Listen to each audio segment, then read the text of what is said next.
DG ISI हैं, साबिक DG ISI Nadeem Anjum साहब। नदीम अंजुम साहब वो डीजी आईएसआई हैं जिनके दौर में इमरान खान के ऊपर सारे केसेस बने, इमरान खान की पार्टी के खिलाफ क्रैकडाउन हुआ और फिर हमने देखा कि किस तरह से पाकिस्तान तहरीक इंसाफ को दीवार से लगाया गया।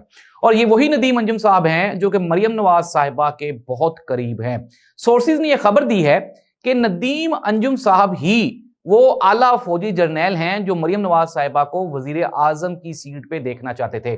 और मोहतरमा मरियम नवाज साहिबा ने भी ये कोशिश की कि नदीम अंजुम साहब को बतौर डीजी आईएसआई एक्सटेंशन मिले, लेकिन आपको मालूम है कि वो डीजी आईएसआई नहीं रहे और उनको रिटायर्ड कर दिया गया। और फिर उनको आगे एक और भी कोशिश की गई कि कहीं ना कहीं इनको जो है वो नेशनल सिक्योरिटी का एडवाइजर ही लगा दिया जाए, जो कि आज जो मौजूदा डीजी आईएसआई आसिम मलिक हैं वो हैं।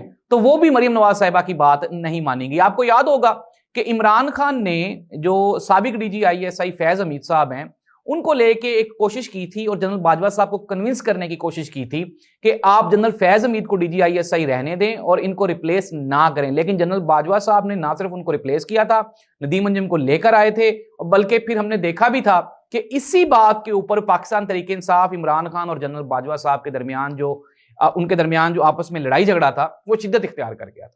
तो ये सेम सिचुएशन अब पीएमएलएन को फेस करना पड़ रही है।